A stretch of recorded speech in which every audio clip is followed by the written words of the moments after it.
वैष्णवेभ्यो नमो नमो। अनार्पितचरिं चिरात्करुणया कलौ समर्पयितुम् उन्नत उज्ज्वलरसं स्वभक्तिश्रियं हरिः पुरटसुन्दरद्युतिकन्दर्पसन्दीपितो सदा हृदयकन्दरे स्फुरतो वसचिनन्दन। अंगं श्यामलिमच्छदभीरमितकृतिन्दिवरं जाड्यं जागुरुरोचिसं विद्धतं पटं वरस्य श्रिया वृन्दारण्यं विलासिनं हृदिलसद्दामाभिरामदरं राधास्कन्दनिवेशितजलभुजं ध्यायेम दामोदरं राधास्कन्दनिवेशितजलभुजं ध्यायेम दामोदरम्। तमादिदेवं करुणनिधानं तमालवन्नं श्रीतवतारम् अपार संसार समुद्र सेतुं भजामहे भागवतस्वरूपं जस्वानुभावमखिलश्रुतिसारमेकाध्यात्ममतिथितीर्षतं तमोन्दं संसारिणं करुणाः पुराणगुह्यं तं व्याससुतमुपयामि गुरुं मुनिनां। वृन्दाय तुलसीदेवै प्रियाय केशवस्य च कृष्णभक्तिप्रदे देवी सत्यवते नमो नमो। नारायणं नमस्तुत्य नरं चैव नरोत्तमं देवीं सरस्वती व्यासं ततो जयमुदीरयेत्। जय श्री कृष्ण चैतन्य प्रभु नित्यानंद श्री अद्वैत गदाधर श्रीवासादि गौर भक्तवृंद। हरे कृष्ण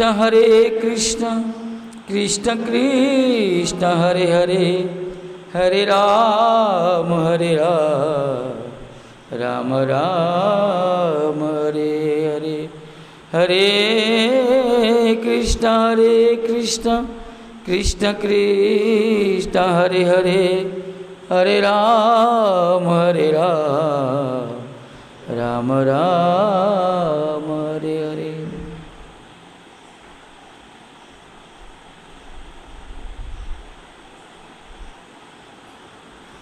श्री राधे।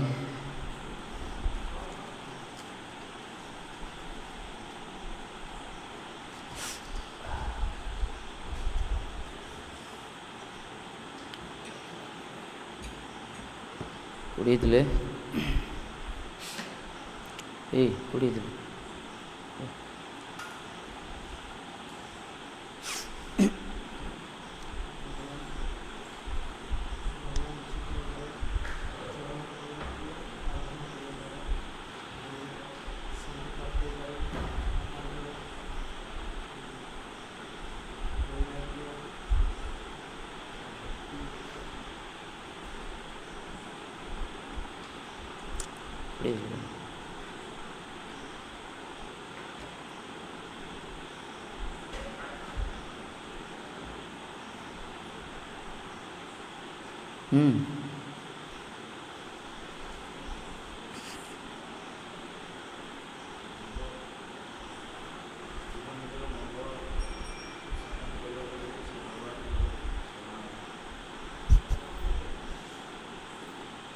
अरे कौन से कौन मंदिर को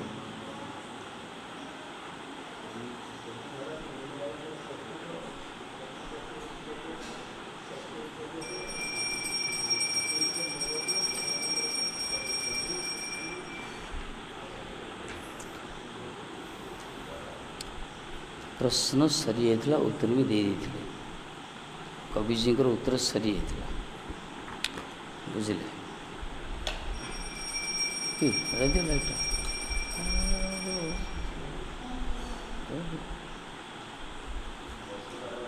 हाँ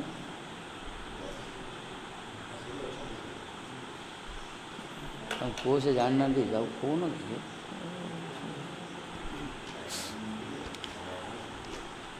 कालर मुड़ी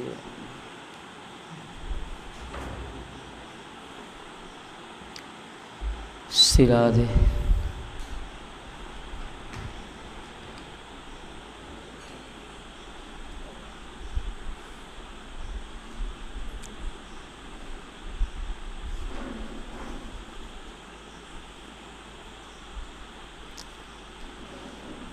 लाइट असुविधा कौन जेनरेटर तो अच्छे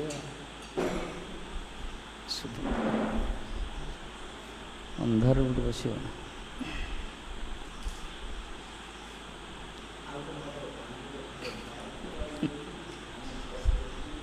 ऊपर ऊपर लाइट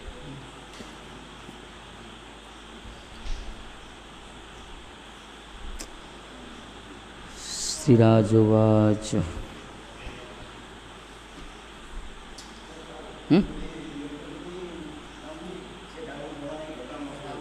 जेनरेटर अच्छी चले लगा कुआगला लगा लगा लकडाउन तो कोई गुड़ा ना लगे दरकार तांके कौन मना अंधार बस अंधार चोर उंडा बस आरती समय मंगल आरती बंद करा रात बंद कर पाठ कीर्तन कर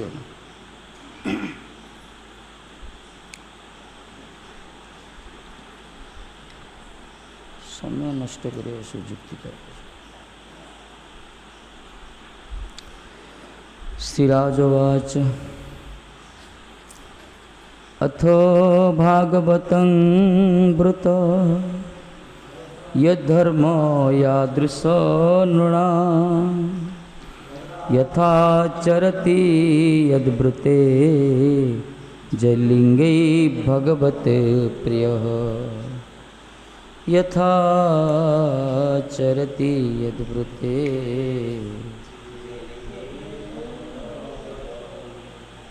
भांगी दीजिए ना कौन कुआड़ कुआड़ मुड़ी पकाउन सब पिला ना कौन ला चंदन प्रभु सीढ़ा पर पकई दौन जोर सोड़ी गत गदा भाया जत्न ना कार रेस्पॉन्सिबिलिटी ना जी अच्छे कार गोटे दायित्व ज्ञान से घर द्वार कर से शाड़ी पड़ा संसार कले जानी था केते कष्ट संसार रे वस्तुर जत्न कि गृहस्थ लोग शिखा कथा ये काम दबनी भांगी दी सेटिंग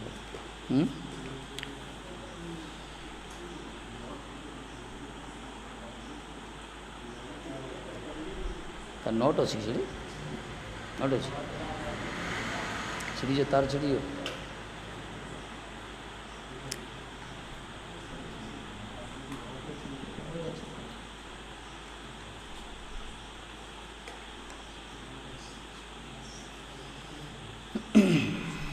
छाड़ भागवत धर्म का उपाय भागवत धर्म माने कौन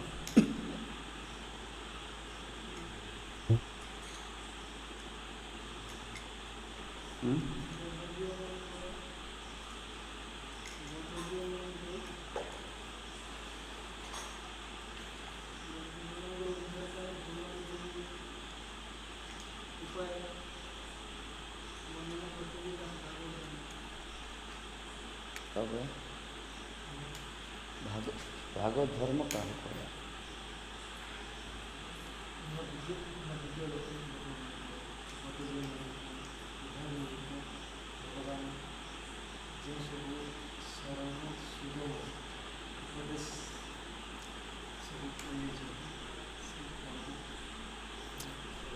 जो वै भगवत प्रोक्ता उपाय ही आत्मलब्धे अंजपुंसंग अविद्यसंग विधि भागवता हिता जो वही भगवत प्रोक्ता ताकू उपाय आत्मलब्धि आत्म उपलब्धि पाई विद्वान पुरुष मान को भगवान जो सरल उपाय से कहते से भगवत वाणी ही भागवत धर्म आत्यंतिक मंगल पाई जो कहते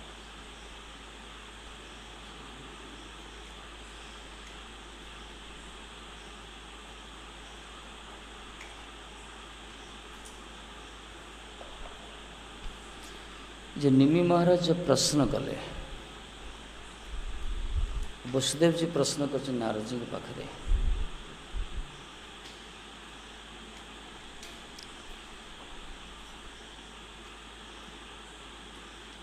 ये प्रश्न से निज पाई नुहे।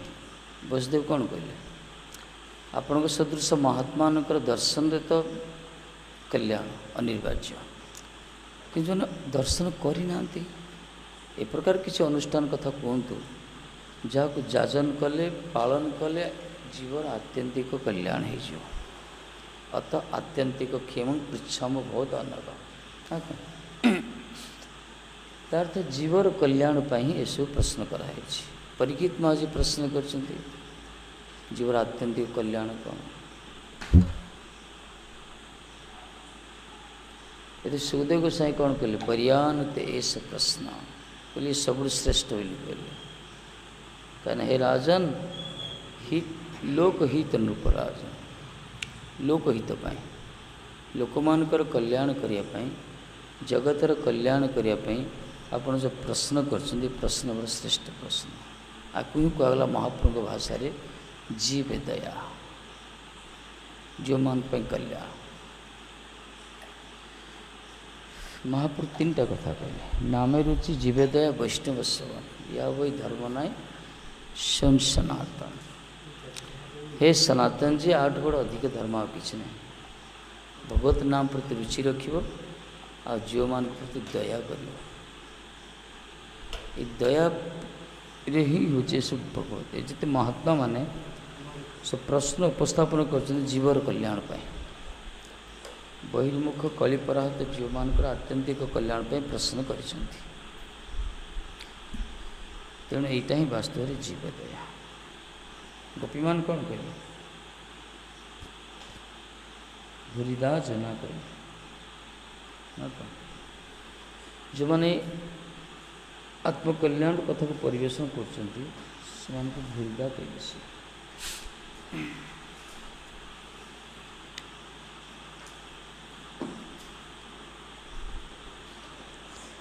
अथ भागवतं वृत्त यधर्म यादृश्नाम यथा चरति यद्वृत्ते जलिंग भगवत प्रिय। श्री राजा उवाच राजा जी कहते अथ भगवत प्रिय भागवत यद्धर्म जो धर्म जस्य सह जदृश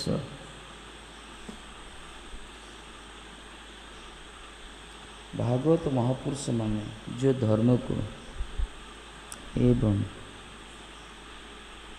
यत स्वभावश्च सन जो प्रकार स्वभाविष्ट हुई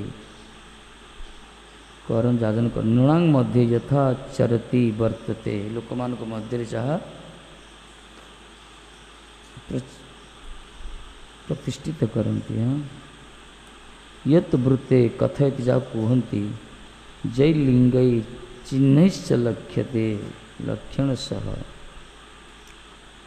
भगवतं भागवतस्य धर्म स्वभाव आचरादिकं तत्सर्वं वृत्त वर्णयत।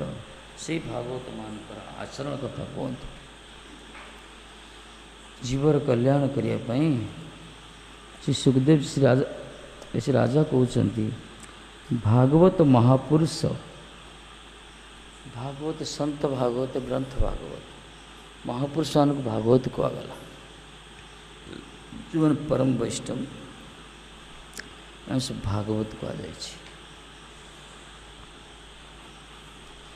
भागवत महापुरुष जादृश धर्म से जो प्रकार धर्म एवं स्वभाव विशिष्ट हुई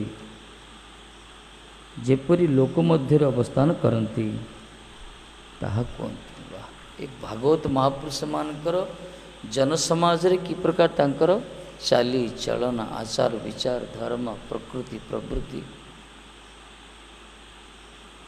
प्रश्न कर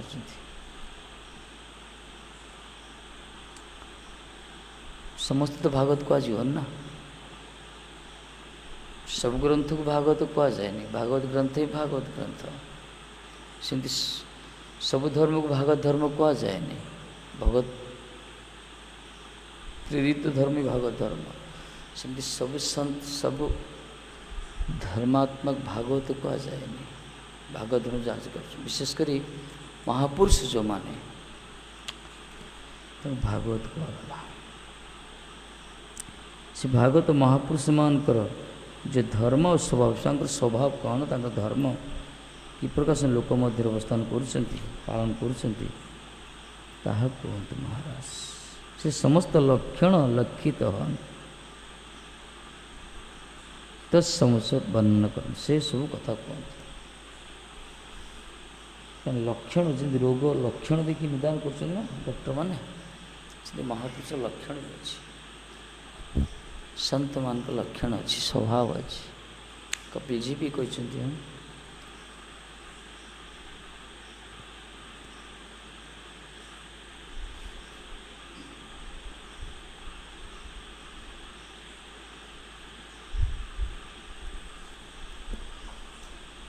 देवभूति प्रश्न करते कपिल जी को संत क्या कह जाए साधु क्या कह जाए जानी केमती साधु किए बढ़िया उत्तर देते कौन कहते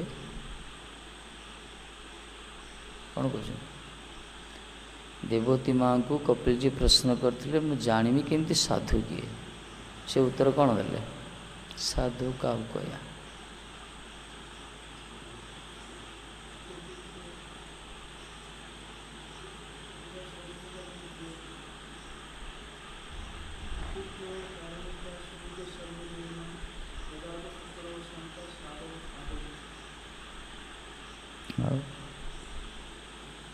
अब लक्षण अन्य रूप देखा जाए भाई अन्य मान भी देखा जाए अब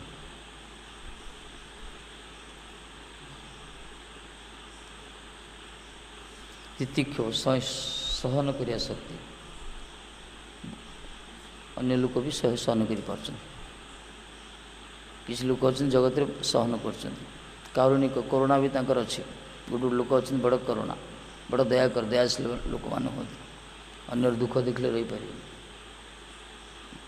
वर्षा जब कुकर छुआ कि बिराड़ी छुआ भिजुव एम देखले क्या आखि लो भारी करुणा तांकर करुणा अच्छी लोकों पाखे सहन शक्ति रही शत्रु मध्य मित्र कर साधु यथेष्ट नुहे लक्षण आउ लक्षण अच्छे ना एमती देखले ठीक निर्णय करी हेनी ये लक्षण लोक बहुत अच्छे साधु नहीं पारती बहुत लोग भी अच्छा कि साधु पर रहा स्वाभाविक दरकार कि यहाँ यथेष्ट नुहे आ कौन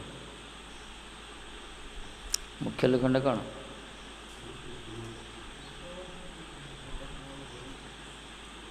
आह्वान भजन कौन मुख्य लक्षण भजन तो कले साधु कहुचे तो बढ़िया कथा कौन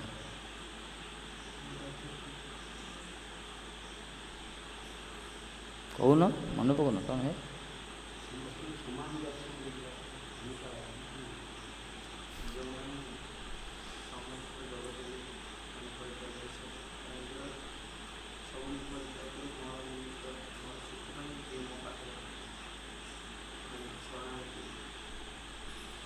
मत निमित्त त्यक्त सजन बांधवा मोरी तार सजन बांधव सब छाड़ी खाली छाड़े मत साधु हो सी बहुत छाड़ी पल आसपर लक्षण कहले घर छाड़ी भी कहले तथा साधु सी हेनी तापर कौन कहले कौन तापर जानिया दरकार ना सब जे सबु मोरी कथार रमण कर मो कथा श्रवण कर मो कथा कीर्तन कर भगवत कथा मोरी कथार जी सब रमण कर मोरी कथा जी मोरी सेवार जी सब रत थी आ भगवान कथा सब घर द्वार छाड़ी आस हरि कथा प्रति नहीं हरिनाम प्रति नहीं हरि सेवा प्रति रुचि न कह जापर साधु किंतु परिभाषा से नहीं सब लक्षण थी दरकार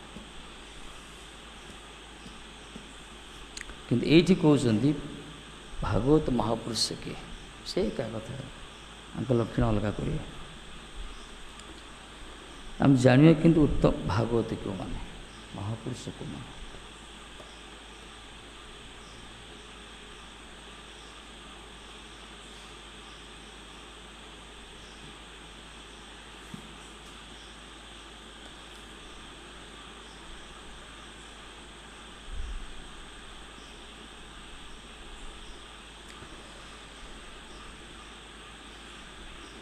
कहते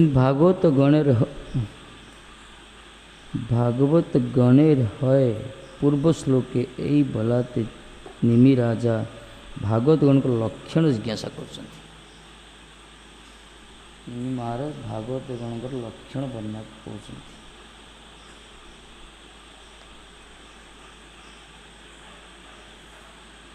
पूर्व श्लोक कौन कही एसु अभ्यासवस्त भगवान चरण जुगल भजनशील भागवत पुरुषंकर उक्ति भक्ति तत्वज्ञान वैराग्य रूप भागवत संपन्न हेले भाव अनावृत परम शांति लाभ करता है। जो भागवत कथा कहले भागवत मान देखते जो ने यीशु भजन कीर्तन अभ्यास करती भगवान के चरण जुगल भजन करती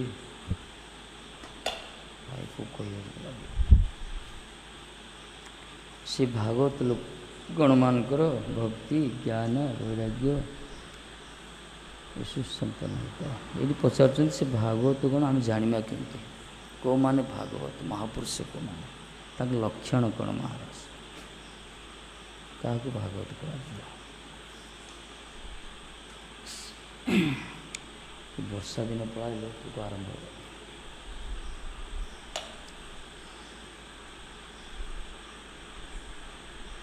यही पदर जे धर्म अर्थात जे स्वभाव या भक्तर मानस चिन्ह प्रश्न जादृश्य यह द्वारा तारे तारतम्य प्रश्न यथा आचरती यह द्वारा कायिक चिन्ह प्रश्न जंग वृत्ते इस शब्द द्वारा वाचिक चिन्ह प्रश्न हुआ यथा आचरती यद वृत्ते जय लिंग भगवत प्रिय ये पचारे ना ये प्रश्न कौन चाहती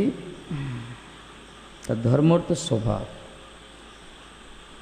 ये धर्म मान स्वभाव कौन भागवत महापुरुषान स्वभाव कौन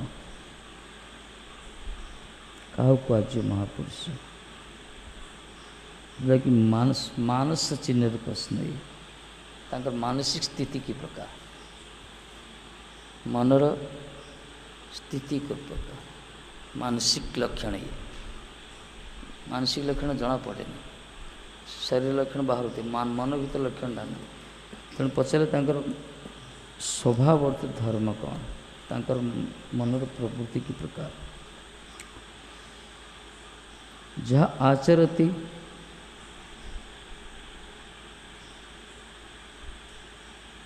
कि कायिक चिन्ह जो आचरण कर शारीरिक क्रिया ये कौन आचरण कर महापुरुष मानकर आचरण की प्रकार तांकर चिंतन की प्रकार मानसिक प्रश्न आ गोटे जत जत वृत्ते वृत्ते अर्थ कौन कहते से वाणी की प्रकार महापुरुष वाणी की प्रकार महापुरुष का आचरण की प्रकार और महापुरुष मानसिक स्थिति की प्रकार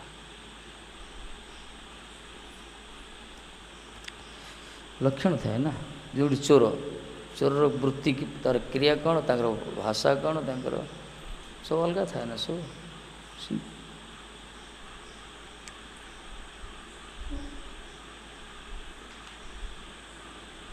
जदि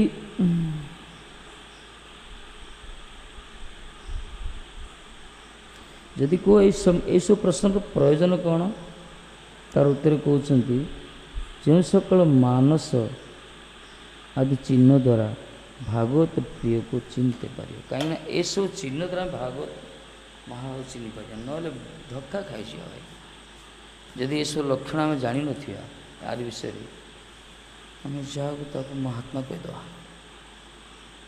अवश्य विचारटा ठीक समस्त सम्मान देवा दरकार कि जो महापुरुष जाओ कहगला महापुरुष समस्ते ही पारे जड़े साधनार्थ को आम साधु कहीपर साधनती जो प्राप्नति कि महापुरुष शब्द गोटे अलग कथा साधु मानी महापुरुष मान ना कि महापुरुष लक्षण कौन ଯେଉଁମାନଙ୍କୁ ମହାଜନ କୁହାଯାଇଛି। ବୈଷ୍ଣବ ଶବ୍ଦ ବଦଳାଇଛି।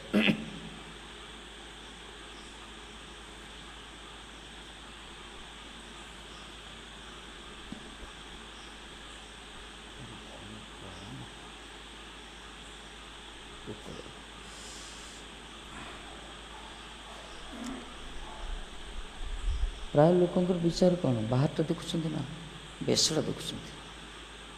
ବେଶ ଦେଖିଏ ଗୋଟେ ସାଧୁର ସ୍ୱରୂପ, ବୈଷ୍ଣବର ସ୍ୱରୂପ, ସନ୍ତର ସ୍ୱରୂପ, ମହାପୁରୁଷ ସ୍ୱରୂପ, ସେଇଟା ପର୍ଯ୍ୟାପ୍ତ ନୁହେଁ। ତାକୁ ଅବଶ୍ୟ ବେଶକୁ ସମ୍ମାନ ଦିଆଯିବ, ମନା ନାହିଁ, ବେଶକୁ ସମ୍ମାନ ଦେବା କଥା। କାହିଁକିନା ବେଶଟା କୌଣସି ମହାପୁରୁଷମାନଙ୍କୁ ହିଁ ଶୋଭା ପାଏ। କିନ୍ତୁ ତାର କାୟିକ, ବାଚିକ, ମାନସିକ ଏସବୁ ଲକ୍ଷଣ ହିଁ ବିଚାର ଯୋଗ୍ୟ।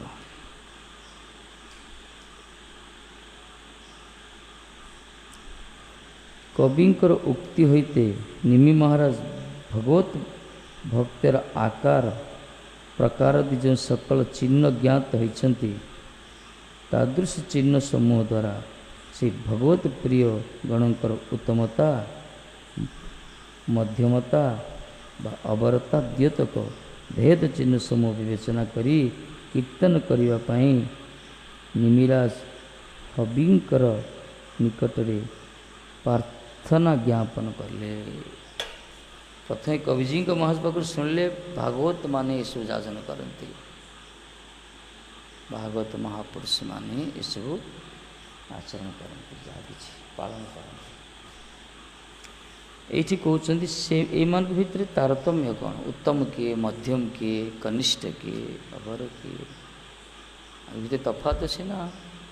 ସନ୍ତମାନ ଭିତରେ ତଫାତ ଅଛି, ମହାପୁରୁଷମାନଙ୍କ ଭିତରେ ବୈଷ୍ଣବ ତଫାତ ରହୁଛି।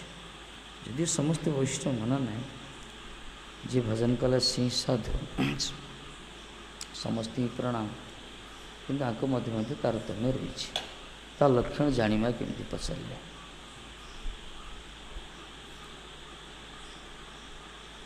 ଭାଗବତ ଗଣଙ୍କର ସ୍ୱଭାବ, ଆଚରଣ, ବାକ୍ୟ କି ରୂପ, ସେମାନେ କେମିତି କଥା କୁହନ୍ତି, ତାଙ୍କ ଆଚରଣ କି ପ୍ରକାର, ତାଙ୍କ ସ୍ୱଭାବ କି ପ୍ରକାର, ତାଙ୍କର ବାଣୀ କି ପ୍ରକାର। ମହାତ୍ମା ହେଇଥିବ, ବାଣୀ ତାର କଡ଼କ ବାଣୀ ହେଇଥିବ। ମହାତ୍ମା ମୁଖରେ ଶୋଭା ପାଏନି, ଏଇଟା କଡ଼କ ବାଣୀ ବା ଉଦ୍ବେଗ ଜନିତ କଥା, ସମାଲୋଚନାମୂଳକ କଥା, ନିନ୍ଦା, ପରହିଂସା, ଏସବୁ ମହାତ୍ମା ମୁଖରେ ଶୋଭା ପାଏନି। ମହାତ୍ମାଙ୍କ ବାଣୀ ବଡ଼ ସୁଶୀଳ ଥାଏ, ମାନେ ଶାଳୀନତା ଥାଏ ବାଣୀରେ। ଦେଖୁନୁ ବଡ଼ ବଡ଼ ମହାତ୍ମା କେତେ ସୁନ୍ଦର କଥା କହନ୍ତି, ନିନ୍ଦା କରନ୍ତିନି, କିନ୍ତୁ ଏମିତି କୁହନ୍ତି ଭାଷା ଦ୍ୱାରା ବା ଶବ୍ଦ ଦ୍ୱାରା ଅନୁଭବ ହେବନି ନିନ୍ଦା କରୁଛନ୍ତି। ତାଙ୍କ ଆଚରଣ କି ପ୍ରକାର, ଦୈନନ୍ଦିନ ଆଚରଣଟା କି ପ୍ରକାର, ତାଙ୍କର ସ୍ୱଭାବ କି ପ୍ରକାର, ନେଚର ଯାଉ ପାଗଲା, ଏସବୁ ଜଣାପଡ଼। ଏସବୁ ଜାଣିଲେ ବୁଝିଛୁ କେଉଁମାନେ କେଉଁ ସ୍ଥିତିରେ ଅଛନ୍ତି। ଏଥିପାଇଁ ଦେଖ, ପ୍ରାୟ ଆମର ଦୃଷ୍ଟିଭଙ୍ଗୀ କ'ଣ ଯେ ଦୋଷ ଦେଖୁଛେ ଆମେ ସବୁବେଳେ, ଦୃଷ୍ଟିଭଙ୍ଗୀଟା ସମସ୍ତ ଫଲ୍ଟ ଦେଖୁଛେ ଆମେ। କିନ୍ତୁ ଯେଉଁମାନେ ଅନ୍ୟର ଦୋଷ ହିଁ ଦେଖନ୍ତି, ସେମାନେ ଜୀବନରେ କେଉଁ ଉନ୍ନତି କରିପାରନ୍ତିନି। ଏଇଥିପାଇଁ ଯଦି ଉନ୍ନତି କରିବା ପାଇଁ ଚାହଁ, ତାହେଲେ ଯେଉଁମାନେ ଉନ୍ନତି କରିସାରିଛନ୍ତି ସେମାନଙ୍କୁ ଦେଖ, ଯେଉଁମାନେ ଖରାପ କରୁଛନ୍ତି ତାଙ୍କୁ କାହିଁ ଦେଖିବା ଆମେ, ବୁଝିଲ ନା। ଯେଉଁମାନେ ଭଜନ କରିକି ସିଦ୍ଧିପ୍ରାପ୍ତ ଅଲରେଡ଼ି ହେଇସାରିଛନ୍ତି, ସେଇ ମହାତ୍ମାଙ୍କୁ ଆମେ ଦେଖିବା, ସେମାନେ କେମିତି କରିଛନ୍ତି, କ'ଣ କହିଛନ୍ତି। କିନ୍ତୁ ଆମର ବିଚାର ସେମାନଙ୍କ ପାଖକୁ ଯାଉନି। ଆମ ବିଚାର ଏଇ ଯେ ଝଗଡ଼ାଝାଟି ଗୋଟେ ଭିତରେ ରହିକିରି କିଏ କ'ଣ କଲା, କିଏ ନ କଲା, ଏଇସବୁ ବିଚାର ରହୁଛି ଆମର। ସେଥିପାଇଁ ଆମର ବୌଦ୍ଧିକ ବିକାଶ ହେଉନି, ଆଧ୍ୟାତ୍ମିକ ଉନ୍ନତି ହେଉନି, କୌଣସି ଲକ୍ଷଣ ପରିପୃଷ୍ଟ ହେଉନି। ଏଥିପାଇଁ ଯେଉଁମାନେ ଭଜନ କରିଛନ୍ତି, ମହାପୁରୁଷ ଯେଉଁମାନେ, ଗୁରୁବର୍ଗ ଯେଉଁମାନେ, ପରମ ବୈଷ୍ଣବ ଯେଉଁମାନେ, ମହାଭାଗବତ ଯେଉଁମାନେ, ସେଇମାନଙ୍କୁ ସେମାନଙ୍କ ପ୍ରତି ଆମର ଦୃଷ୍ଟି ସେଇଟା ଦେଖିବା ଦରକାର, ସେମାନେ କେମିତି କରିଛନ୍ତି, କ'ଣ କହିଛନ୍ତି। କିନ୍ତୁ ଆମ ଦୃଷ୍ଟିଭଙ୍ଗୀ ସବୁବେଳେ ନିମ୍ନଗାମୀ ହେଉଛି, ଏଥିପାଇଁ ଆମର ବିଚାରରେ ସବୁ ଗଡ଼ବଡ଼ ଅଛି। କାରଣ ଆଚାର୍ଯ୍ୟମାନଙ୍କର ବାଣୀ, ମହାପୁରୁଷମାନଙ୍କ ଯେଉଁ ବାଣୀର ଯେଉଁ ଗାମ୍ଭୀର୍ଯ୍ୟ ନା, ସେ ଅଲଗା। ସେ ବକ୍ତାମାନଙ୍କର କଥା ଅଲଗା, ଅନୁଭବୀ ମହାତ୍ମାଙ୍କର ବକ୍ତବ୍ୟ ଅଲଗା, କଥା ଅଲଗା।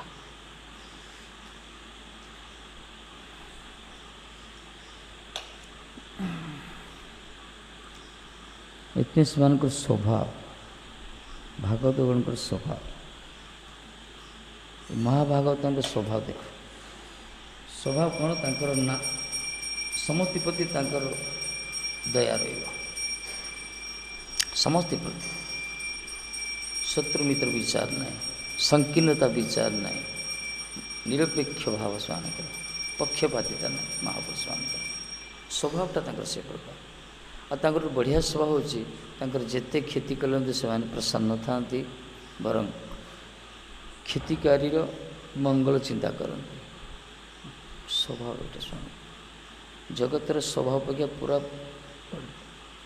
ପ୍ରଶଂସା ଚାହାନ୍ତିନି, ପ୍ରତିଷ୍ଠା ଚାହାନ୍ତିନି, ବରଂ ଅନ୍ୟକୁ ପ୍ରଶଂସା ଦିଅନ୍ତି, ସମ୍ମାନ ଦିଅନ୍ତି। ଏଇଟା ମହାତ୍ମାଙ୍କର ସ୍ୱଭାବ।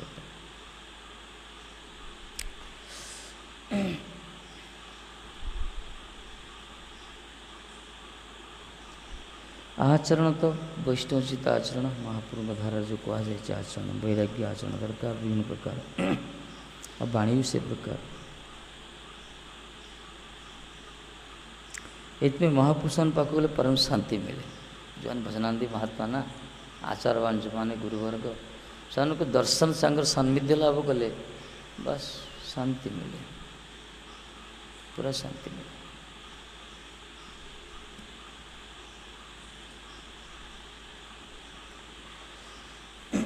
କ୍ଷଣାର୍ଦ୍ଧେ ପିଲୋକେ ଅସ୍ମିନା ସତ୍ସଙ୍ଗମ ସେବାଧୀନୁଣାମ ଯୋଗ କୁହାଗଲା। ଗୋଟେ କ୍ଷଣର ଅର୍ଦ୍ଧ ପରିମିତ ସମୟ ବି ଯଦି ମହାପୁରୁଷମାନଙ୍କ ସଙ୍ଗ ଲାଭ ହେବ ବା ତାଙ୍କର ସେବନ୍ମୁଖ ହୋଇପାରିବା, ତାଙ୍କର ପ୍ରତି ବାସ୍ ସେଥିରେ ଜୀବର କଲ୍ୟାଣ, ଆତ୍ୟନ୍ତିକ କଲ୍ୟାଣ। ସେଥିପାଇଁ ତାଙ୍କର ଆଚରଣ, ତାଙ୍କର ସ୍ୱଭାବ, ତାଙ୍କର ବାକ୍ୟ, ଯଦିଓ ଭଗବତ କଥା ପାୱାରଫୁଲ୍, ମନେ ନାହିଁ, ହରିକଥା ବଡ଼ ବୀର୍ଯ୍ୟବତୀ, ହରିକଥା ଦ୍ୱାରା ହିଁ ଜଗତ ପରିବର୍ତ୍ତନ ହେଉଛି। କିନ୍ତୁ ସେଇ କଥା ସମସ୍ତଙ୍କ ମୁଖରେ ସ୍ୱଭାବ ପାଏନି। ଯେଉଁମାନେ ଆଚାରବାନ, ଯେଉଁମାନଙ୍କର ସ୍ୱଭାବ ପ୍ରକୃତି ସବୁ ମହାପୁରୁଷ ଲକ୍ଷଣ, ସେଇ ମହାତ୍ମାଙ୍କ ମୁଖରୁ ନିଃସୃତ ହରିକଥା ଜଗତରେ ପ୍ରଭାବ ବିସ୍ତାର କରିଥାଏ। ତାଙ୍କ ଦ୍ୱାରା ଜଗତର ପରିବର୍ତ୍ତନ ହେଇଛି। ଯଦିଓ ଭଗବତ କଥା ପ୍ରଭାବଶାଳୀ, ମାନ ନାହିଁ, କିନ୍ତୁ ସବୁଠି ସମସ୍ତଙ୍କ ମୁଖରେ ସେ ପ୍ରଭାବଶାଳୀ ହୁଏନି। ଏଥିପାଇଁ ଯେ ସୂର୍ଯ୍ୟଙ୍କର ଆଲୋକ ଅଛି, ଉଦାହରଣ ଦିନ ଦିଆହେଇଥିଲା, ସୂର୍ଯ୍ୟଙ୍କର କିରଣରେ କୌଣସି ପକ୍ଷପାତିତା ନାହିଁ, ସୂର୍ଯ୍ୟଙ୍କ କିରଣର ଶକ୍ତି ରହିଛି। କିନ୍ତୁ ଗୋଟେ ଶୁଭ୍ର ବସ୍ତ୍ର, ଗୋଟେ ଧଳା ବସ୍ତ୍ର ରଖିବ, ସେଥିରେ ଲାଇଟ୍ ପଡ଼ିବ, ରିଫ୍ଲେକ୍ସନ୍ ଅଲଗା ପ୍ରକାର ହେବ ନାଇଁ କ'ଣ? କାଚ ଗୋଟେ ରଖିବ, ଆଲୁଅ ପଡ଼ୁଛି କାଚରେ, ତାର ଜାଜୁଲ୍ୟମାନ ଅଲଗା, ଆଉ ମାଟି ଉପରେ ଆଲୁଅଟା ପଡ଼ୁଛି, ତାର କିରଣ, ସୂର୍ଯ୍ୟଙ୍କ କିରଣ ରହିଛି, ଏକା ପ୍ରକାର କିରଣ ଆସୁଛି, ମାନ ନାହିଁ। ସୂର୍ଯ୍ୟଙ୍କର ଯେଉଁ କିରଣ ଆସୁଛି ଏକା ପ୍ରକାର, କିନ୍ତୁ ସେ କିରଣ ଯେଉଁ ବସ୍ତୁ ସହିତ ସଂସ୍ପର୍ଶରେ ଆସୁଛି ନା, ସେ ବସ୍ତୁର ସ୍ୱଭାବ ଅନୁସାରେ ସେ କିରଣ ପ୍ରତିଫଳିତ ହେଉଛି। ସେମିତି ହେଉଛି। ମାଟି ଉପରେ କିରଣ ପଡ଼ିଲା, ସେଥିରୁ କ'ଣ ଦେଖାଯିବ ନା କ'ଣ? ସେଇଠୁ କିଛି ନାହିଁ। ଶୁଭ୍ର ବସ୍ତ୍ର ଉପରେ ପଡ଼ିଲେ ସେଥିରୁ ଟିକେ ପ୍ରତିବିମ୍ବ ଆସିବ, ରିଫ୍ଲେକ୍ସନ୍, ମାନେ ଲାଇଟ୍ ଦେଖାଯିବ। ଆଉ କାଚ ଉପରେ ପଡ଼ିଲେ ପୁରା ଚିକ୍ ଚିକ୍ ଦେଖାଯିବ ସୂର୍ଯ୍ୟ କିରଣଟା, ପ୍ରିଜମ ଭଳିଆ। ସେମିତି ଭଗବତ କଥା ଯଦିଓ ଶକ୍ତିଶାଳୀ, କିନ୍ତୁ ଏମାନଙ୍କୁ ପାତ୍ର ଅନୁଯାୟୀ ସେ ପ୍ରଭାବ ବିସ୍ତାର କରିଥାଏ। ଯିଏ ଶୁଣିବ ବି ସେ ପାତ୍ର ଦରକାର, ଯିଏ କୁହନ୍ତି ସେ ବି ପାତ୍ର ଦରକାର। ସମସ୍ତ ମୁଖରେ ସେ କଥା ଶୋଭନୀୟ ନୁହେଁ। ଏଥିପାଇଁ ଯେ ଅନୁଭବୀ ସନ୍ତ ଜଣେ ଆଚାରବାନ, ଯେଉଁମାନେ ବିଶେଷ କରି ମହାପୁରୁଷ ଲକ୍ଷଣ ଯେଉଁମାନଙ୍କର ଶାସ୍ତ୍ରାନୁମୋଦିତ ଭାବେ, ଯେଉଁମାନେ ନିଜର କାୟିକ ବାଚିକ ମାନସିକ ସ୍ଥିତି ପରିଚାଳିତ କରୁଛନ୍ତି ସେମାନଙ୍କ ମୁଖରୁ ହରି କଥା ବଡ଼ ପ୍ରଭାବ। ସୂର୍ଯ୍ୟଙ୍କ କିରଣ ଯେମିତି କାଚ ଉପରେ, ଆଉ ଯେଉଁମାନେ ଶରଣାଗତ ସରଳ ଯେଉଁମାନେ ଆନୁଗତ୍ୟ ଥାଆନ୍ତି ସେମାନଙ୍କ କ୍ଷେତ୍ରରେ ଯଦି ସେମାନଙ୍କ ହୃଦୟ ବି ସେ ପ୍ରକାର ତିଆରି ହୋଇଥାଏ, ସେଠି ସେ ଭଗବତ କଥାର କ୍ରିୟାଶୀଳ ହୋଇଥାଏ, କ୍ରିୟମାଣ ହୋଇଥାଏ।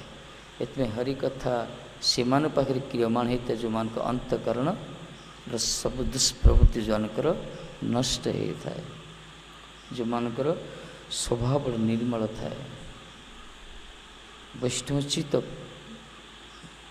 ବ୍ୟବହାର ଯେଉଁମାନଙ୍କର ଥାଏ, ସେମାନଙ୍କ କ୍ଷେତ୍ରରେ ଏହି ହରିକଥା ପ୍ରଭାବ, ତାଙ୍କ କ୍ଷେତ୍ରରେ ହରିକଥା ପ୍ରଭାବିତ। ଏଥିପାଇଁ କଥାବାଚକ ଆଉ କଥା ଶ୍ରବଣକାରୀ କୀର୍ତ୍ତନକାରୀଙ୍କର ଏଇଟା ହିଁ ବଡ଼ ଶୁଣିବାଟା ଦରକାର। ଶ୍ରବଣର ବଡ଼ ଶକ୍ତି। ଗୋପୀମାନେ କ'ଣ କହିଲେ? ଶ୍ରବଣଂ ମଙ୍ଗଳମ୍, କଥନଂ ମଙ୍ଗଳ କହିଛନ୍ତି କି? ଅବଶ୍ୟ କଥନ ମଙ୍ଗଳ ମନ ନାହିଁ, ଯିଏ କୁହନ୍ତି ସିଏ ବି ଶୁଣିପାରନ୍ତି, ମନା ନାହିଁ। କିନ୍ତୁ ଗୋପୀମାନଙ୍କର ଯେଉଁ ଭାଷା ଶୁଣିବା ଶ୍ରବଣଂ ମଙ୍ଗଳ, ଶ୍ରବଣ ମାତ୍ର ଏ ମଙ୍ଗଳ, ଶ୍ରବଣ ମାତ୍ରୈକ ହିଁ ମଙ୍ଗଳ, ଶ୍ରବଣ ମାତ୍ର ମଙ୍ଗଳ, ଶୁଣିବା ଦରକାର। ସେଥିପାଇଁ ଶୁଣିବା ପାଇଁ ବି ସେ ତିଆରି ହେବା ଦରକାର, ଆଉ ଯାହା ପାଖରୁ ଶୁଣେ ସିଏ ବି ସେ ପ୍ରକାର ପାତ୍ର ହେଇଥିବା ଦରକାର।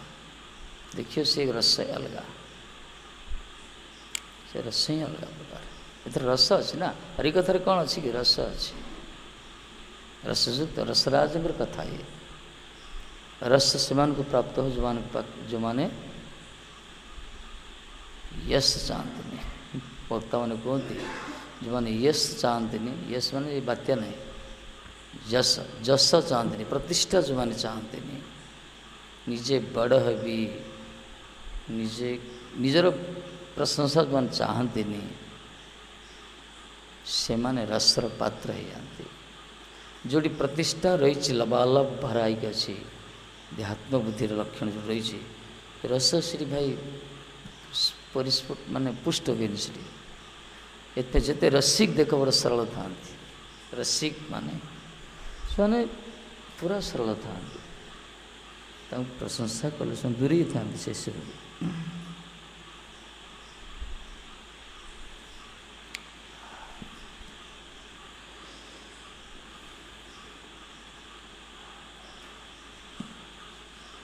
ମହାପୁରୁଷଙ୍କ ଲକ୍ଷଣ ଜାଣିବା ଦରକାର ବାସ୍ତବରେ। କାୟ ମନ ବାକ୍ୟରେ କି ପ୍ରକାର ନିର୍ଦ୍ଦେଶନ ଦ୍ୱାରା ଭାଗବତ ଗଣକୁ ଜଣାଯାଏ? କେମିତି ଭାଗବତ ଗଣକୁ ଆମେ ଜାଣିବା?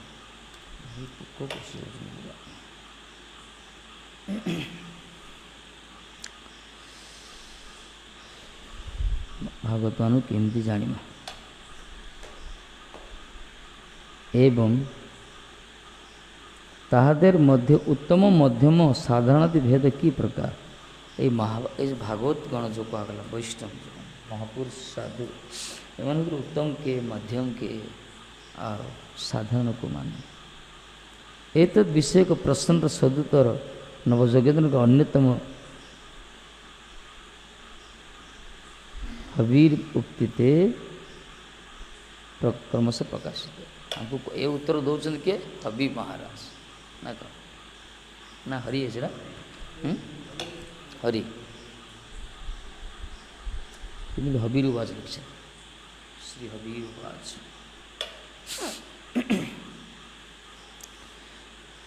ଇଏ ବର୍ତ୍ତମାନ କହେ ଉତ୍ତମ ମଧ୍ୟମ କନିଷ୍ଠ ବା ସାଧାରଣ ଭକ୍ତଙ୍କ ଲକ୍ଷଣ।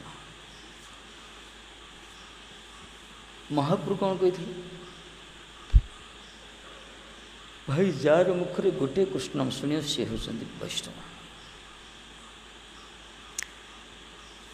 ଯାହାଙ୍କ ମୁଖରେ ସର୍ବଦା ହରିନାମ କୀର୍ତ୍ତିତ ହେଉଛି ସେ ମଧ୍ୟମ ବୈଷ୍ଣବ। ଆଉ ଯାହାକୁ ଦର୍ଶନ କଲେ ସ୍ୱତଃ ଦର୍ଶନକାରୀର ଭଗବତ ସ୍ମୃତି ହେଉଛି ସେ ହେଲେ ଉତ୍ତମ ବୈଷ୍ଣବ।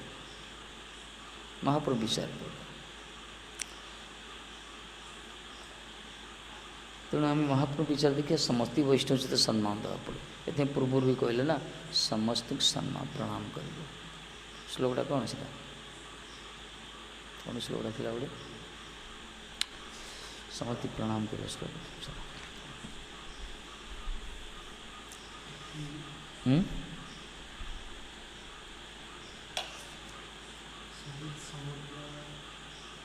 हाँ? हम्म।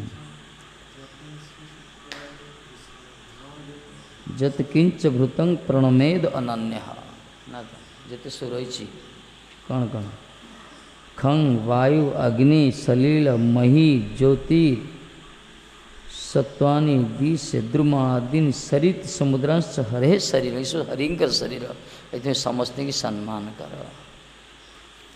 वायु क्षिति आप मरुत वेम चंद्र सूर्य नक्षत्र ज्योतिष ज्योतिष रही दिशा दश दिग आदि लता ग्लूम द्रुम समस्ते भगवान के शरीर समस्ते प्रणाम कर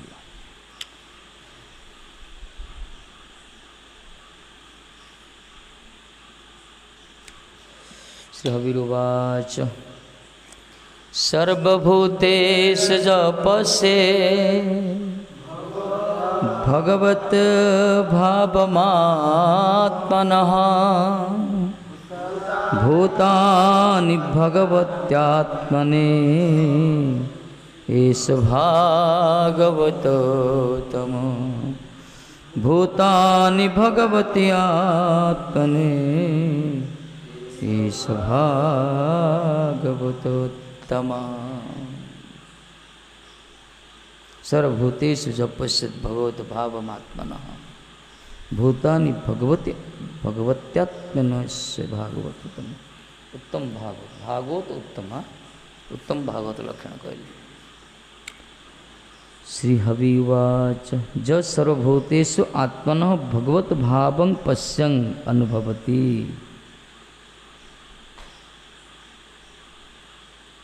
ज सर्वभूतेषु समस्त भूत सबु भूतर सबु प्राणी मान भितर आत्मन भगवत भावं पश्यत आत्मन माने निजर अब भगवान को भगवत भावन भगवान को पश्येत अनुभवती आत्मनि भगवती भूतानि सत्वानि च अनुभवती एवं भागवतम जे समस्त भीतर निज को भगवान को दर्शन कर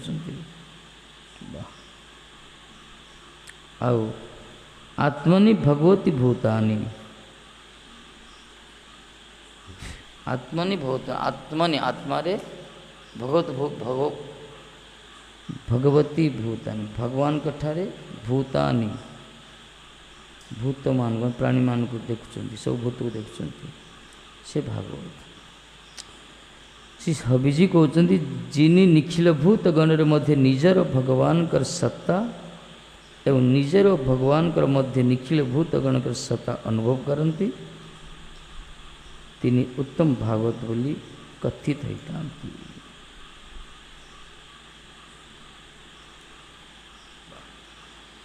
जे समस्त प्राणी मान भीतर निज को भगवान के सत्ता को जो अनुभव कर आत्मा को भगवान परमात्मा को भगवान को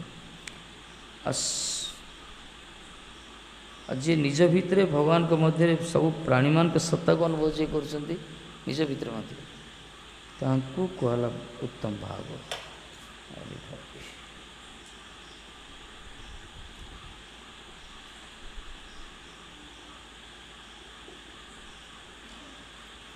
उत्तम भागवत जे सब प्राणी मान भितर निज को आ भगवान को जे दर्शन करे आ निज भितर भगवान भितर जे सब प्राणी को दर्शन करे से उत्तम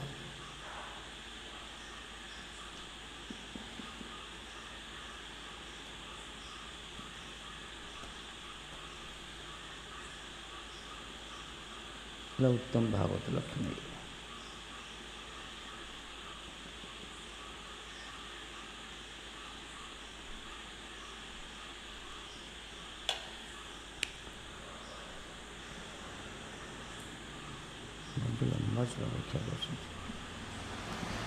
निजर उपास्य जे भगवान ताहार भाव अर्थात विद्यमानता सर्व प्राणीते जिनी देखे निजर उपास्य तत्व को बा निजर उपास्य आराध्यंकर सत्ता को जे समस्त प्राणी मान भीतर दर्शन करते सी होती उत्तम भागवत समस्त भितर से भगवान दर्शन कर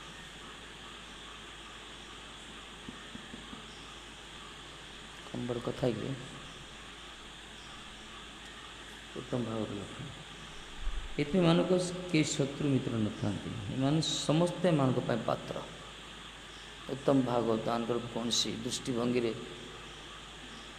कौन सी पक्षपातिता न था बाकी स्तर समस्ते तो तांकर पात्र समस्त भितर भगवान दर्शन कर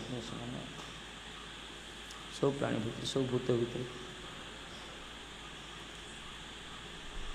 ये भी सत्य भगवान तो सर्वव्यापक ना भगवान सर्वत्र रही सबुरी रही से ठाकुर जी सर्वव्यापकता जो कहगला इतने भगवान सब कण कण प्रति अणु परमाणु भितर जगत प्रत्येकटा वस्तु कण कण से रही सत्ता को अनुभव जो करती से कहला उत्तम भागवत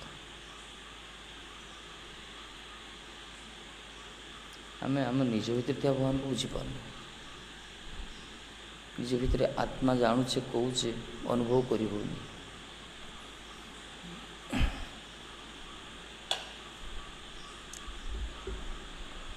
सर्वप्राणी जे देखती भगवान कर विद्यमानता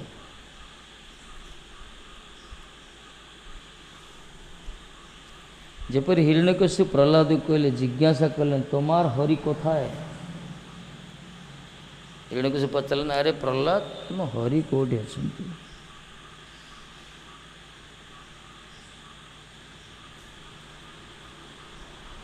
प्रहलाद सर्वत्रैव इत्युक्त्वा स्वस्ति अपि मत् प्रभु दृश्यते इति स्वपास्य भगवन्तं दृष्टवान् एव इत्यर्थः ये पचारे कोठी अच्छा तुम हरि कोठी तुम हरि कोठी अच्छा कह प्रहलाद बोले सर्वत्र ही से अच्छा महाराज प्रहलाद कौन कहले सर्वत्र ही अच्छा हिरण्यकश्यप पुनः पृष्ठ प्रहलाद सर्वत्रैवेति कहले सबुठ अच्छा सर्वव्यापक सब भीतर अच्छा किंतु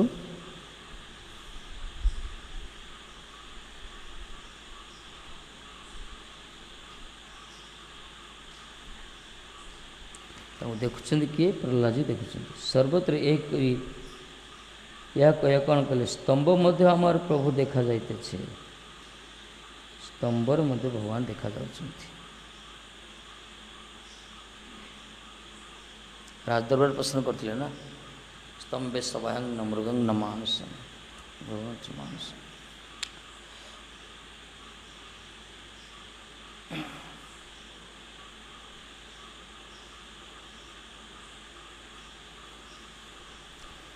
सर्वत्र यह बोलिया स्तंभ मध्य मोर प्रभु देखा जाउछन्ति एथिरे निज उपास्य भगवान को देखे से निजर उपास्य भगवान को से देखे प्रहलाद जी भगवान सर्वत्र रही ठाकुर जी कृपा कर विग्रह रूप आसते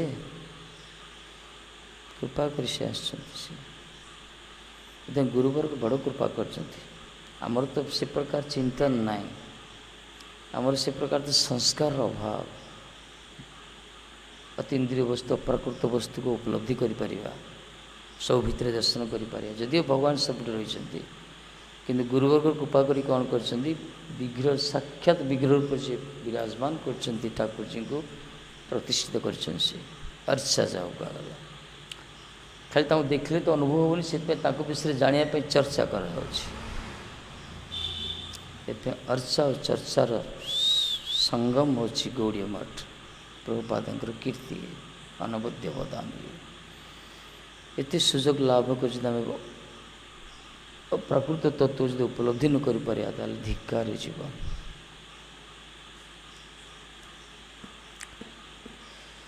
महाभागवत मान महापुरुष मान सब चर्चा था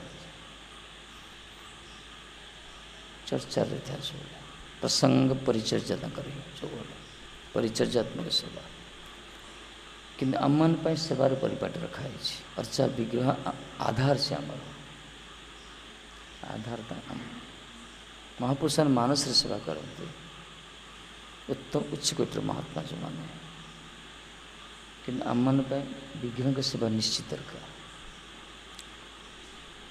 कौन श्रीराम कड़े लुझी गस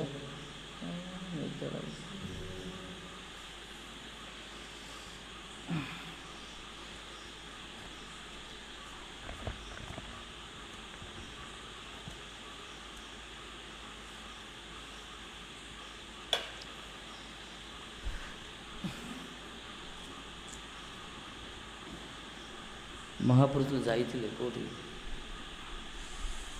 चतुर्मास उपलक्षे जा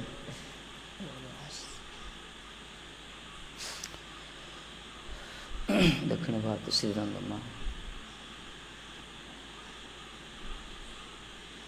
वेंकट भट्ट परिवार भट्ट परिवार से दक्षिणा मांगले कौन छोट छुआ थे किए गोपाल भट्ट जी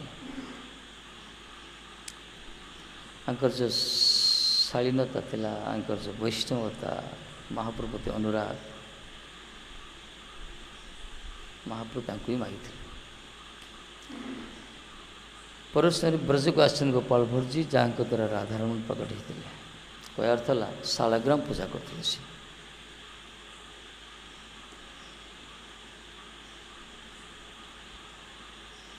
थे सबू षड़ गोसाई बस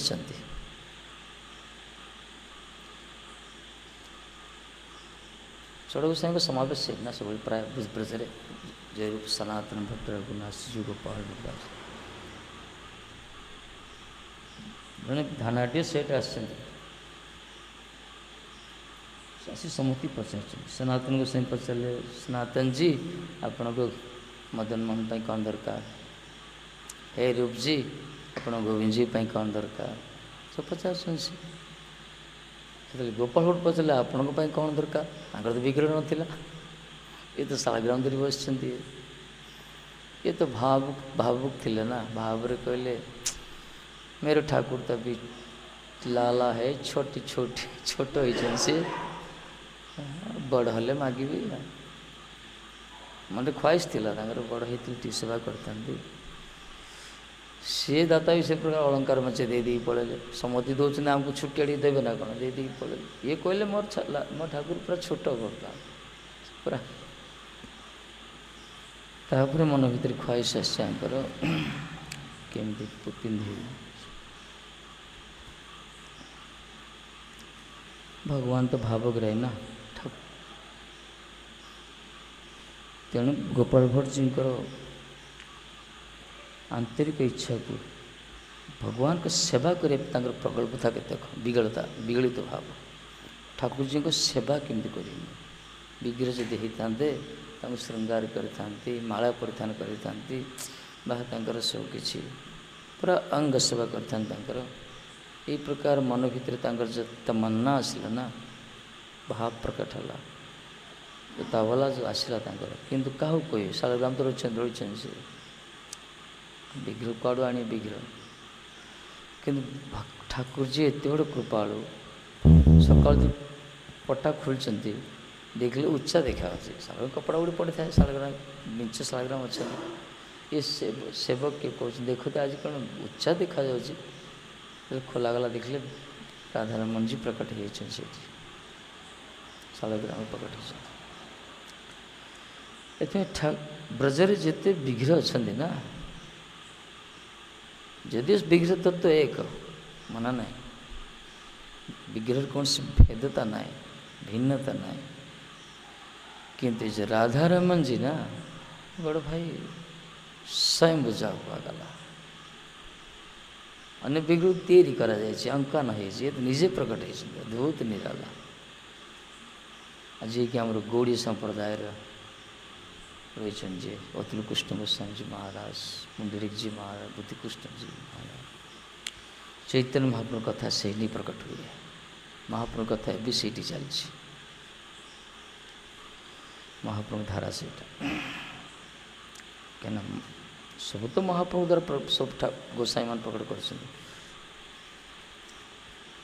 राधा माधव देखापी राधारमण जी सदृश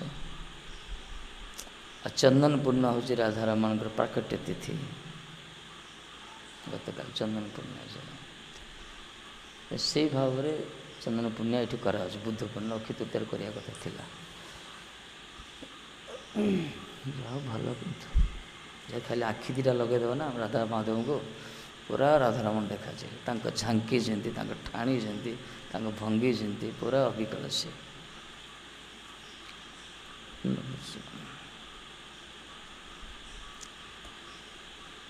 भगवत सेवार महिमा सेवार गोटे आदान प्रदान है विग्रह सहित जो विग्रह सेवा कर प्रकृति भाग्यवान प्रकृत यदि से प्रकार हृदय थी ना संस्कार समिति हृदय भितर माने सेवार जो उन्मादना सेवार जो माने सेवा प्राप्त होगा जो उत्कंठा जो अभिप्सा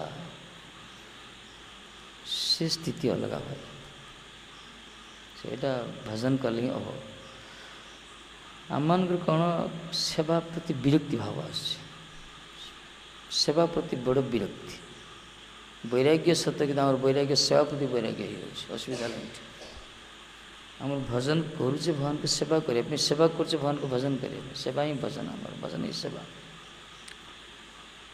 सेवाटा धीरे धीरे बुद्धि प्राप्त हो देखियो आनंद आस समय जना पड़े लगी रही ना विग्रह सेवार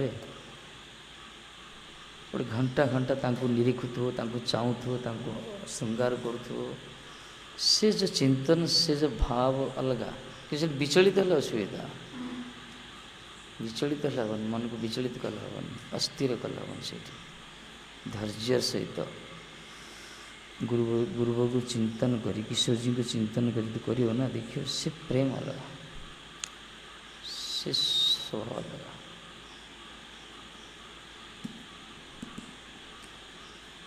आम तो बहिरंगा सेवा कर ना कौन जो अंतरंगा सेवा कर सब सेवा गोटे मना ना ठाकुर जी कर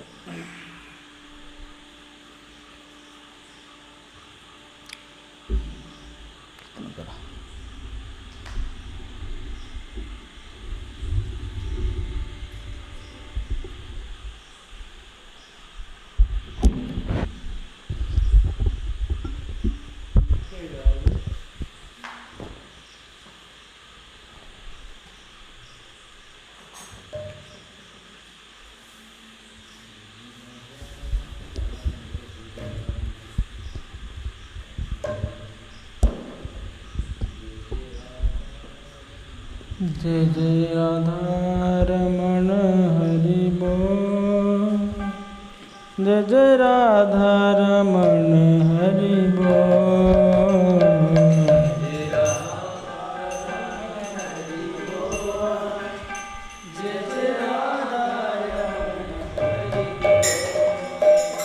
जय जय राधारमण हरि बोल जय जय राधारमण हरि बोल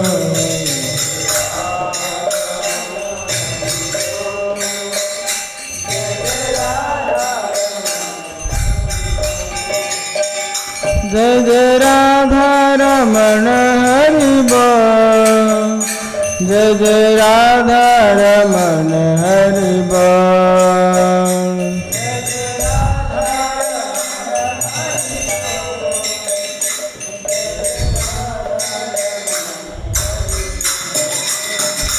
जय जय राधारमण हरि बोल जय जय राधारमण हरि बोल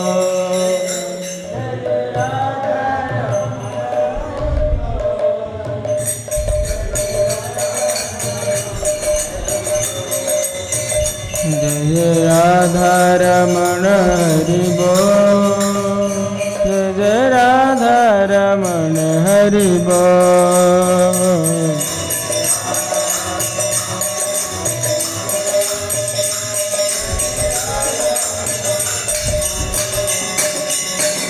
हरि बोल हरि बोल हरि बोल हरि बोल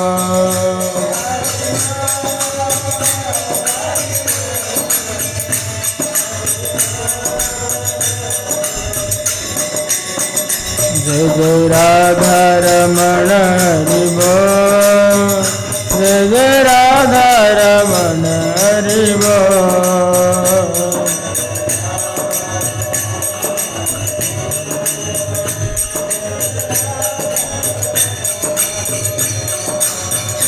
हरे कृष्ण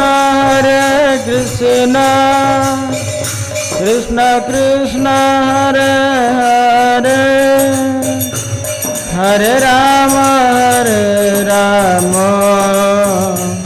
राम राम हरे हरे।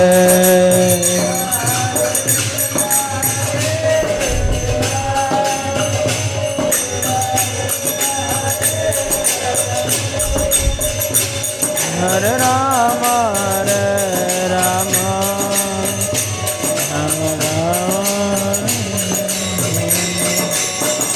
हरे कृष्ण कृष्ण कृष्ण हरे हरे, हरे राम राम राम हरे हरे।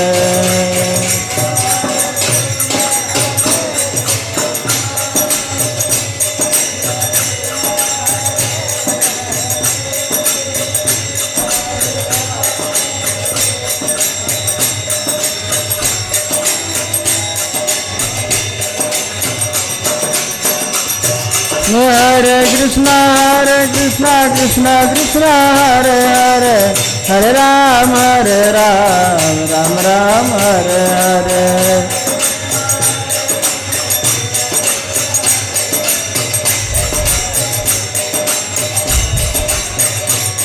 हरे कृष्ण कृष्ण कृष्ण हरे हरे, हरे राम राम राम हरे हरे।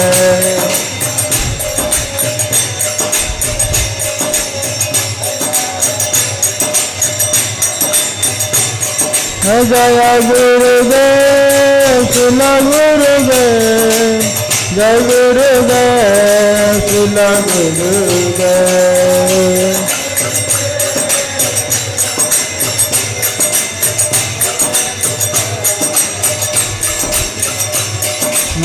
जय प्रभुपाद शिल प्रभुपाद, जय प्रभुपाद शिल प्रभुपाद।